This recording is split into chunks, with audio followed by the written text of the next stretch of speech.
All right, boys. So I've been seeing a lot of the Ha-Seong Kim trade rumors, and I'm just here to say that the Padres should absolutely not trade Ha-Seong Kim. I understand the argument. I really do. We have one freaking lefty in the lineup right now, so that's not a good sign. You know, we have one outfielder at this time, right, too, Fernando Tatis Jr., so it makes sense when we have a freaking crowded infielder, all this crap going on. But it's just a whole F-up situation. Baseball is more than a game of the players you have on the field. We need some type of clubhouse chemistry. Ha-Seong Kim has been one of the best team players for this ball club really throughout his entire career here. You know, the 3 years he's played with this team. But I will guarantee you guys this. If we trade Kim, not only will the players be mad, but also the fans will be mad. So nobody's going to be happy. Yes, it might actually give us an opportunity to bring people in.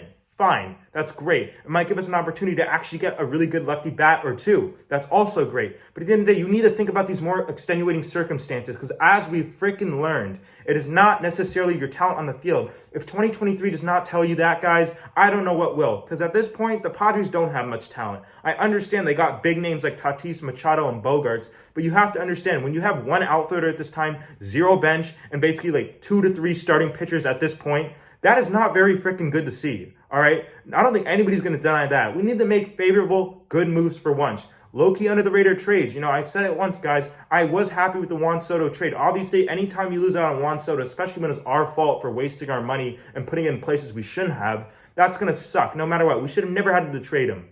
But we did, because we screwed it up anyways. And, I mean, you know, nobody knows who won the trade. But as right now, getting Michael King, Andrew Thorpe, and guys that maybe look like they're promising, that's all you can really do at this point when we screwed it up so bad. And when I say we, I mean AJ Preller. Yes, I'm putting the blame on you, Preller. You freaking suck. That's the bottom line. At some point, guys, we have to understand that we need Ha-Seong Kim, because not only is he a good baseball player, not only does he make all the web gem plays, not only is he actually a solid hitter, but he brings the team together and he brings the fans want to show up to Petco Park. You know, he's been selfless, he's been great, and he's been getting better every single year. He always struggled with fastballs and hitting velocity coming from the KBO, and he worked his ass off, and then look, he's turned into a great baseball player, an elite defender. So the argument is this, you know, we kind of probably want to trade Jake Cronenworth, but I just want to say one thing about that. Nobody's going to want to take that contract. We're really creating problems for ourselves. There was no reason to extend him. He was like 0 for 14 at the time in the beginning of the season. He had like a down year in 2022. It just made no sense. But the thing is, for an $80 million contract, we're going to have to eat so much of that. And the money that we pay the other team goes toward our payroll.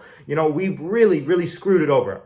Preller's really freaking screwed it over. Signing Bogarts, you know, all these guys that really just we don't need. You know, extending Darvish for an unnecessary reason. You know, the Cronenworth thing. At the end of the day, our only lefty's Cronenworth, and that's why we want more pieces and more options, because, you know, we might not even trade Cronenworth. But here's the thing. We have Jackson Merrill. They estimate him to probably come up this year, and I think that we should bring him up. I really do. He's a left-handed bat. He's been playing well in the minor leagues. I think it's a good way for us to actually finally, like my biggest wish, develop a young player. He's been developing up in our system. He played at the Futures game for the Padres, represented the Padres, and he's a very good, promising baseball player. My only worry with that would be bringing him up too early. You know, that's how it happened with CJ Abrams when the whole Tatis BS motorcycle crap went down. We brought up CJ Abrams early, and he never really reached his ceiling. You know, maybe he was never supposed to be that good, Abrams. But, you know, that's my biggest fear, if we would ruin Merrill. But yes, we do need left-handed bats. You know, people have been talking about Cody Bellinger maybe. I would love that. I am a little bit skeptic and hesitant, because even though he had a great bounce back year, you know, you never know how it's going to really turn out when the guy was putting up like a 660 OPS for like 3 years straight.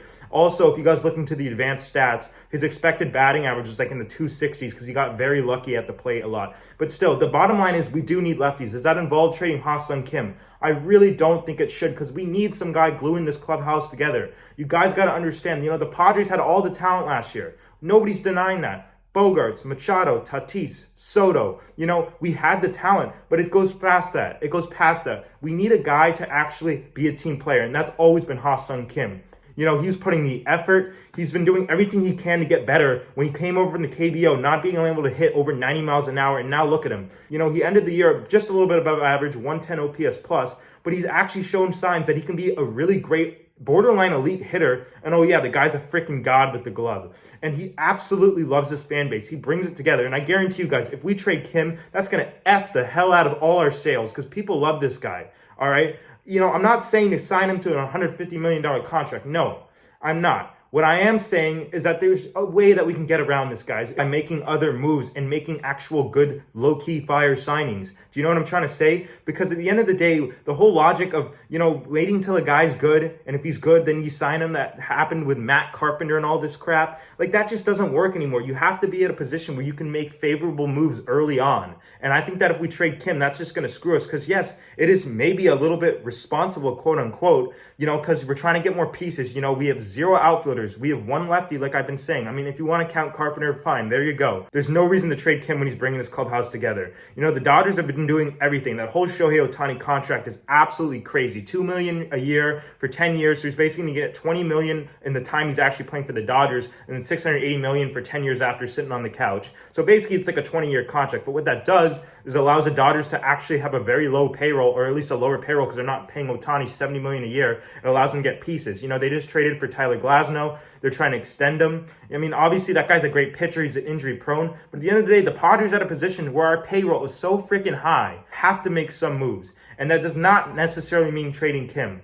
I mean, maybe they can get Bogaerts to waive the no-trade clause. I don't know. I mean, I like Bogaerts. You guys have to understand that, yes, we do not need him. We never needed him on this team. He's still a very good baseball player, and I actually expect him to have a very good year. Besides the injury when he got hit in the wrist by Atlanta, he was actually very good. Besides those months when he was recovering, the guy was a good hitter. There's nobody denying that. But the fact is, you cannot overpay by $110 million to get Xander Bogaerts, especially when we don't need him, because now the infield's all crowded. He doesn't want to move to first base. I want to know what you guys think about this in the comment section down below. Do you guys think that we should trade Ha-Seong Kim for, lefty bats and some other moves? Or do you guys think that we should hang on to him? I think we should hang on to him. Let me know your thoughts in the comment section down below. Thank you guys for watching this video, and I'll see you in the next one.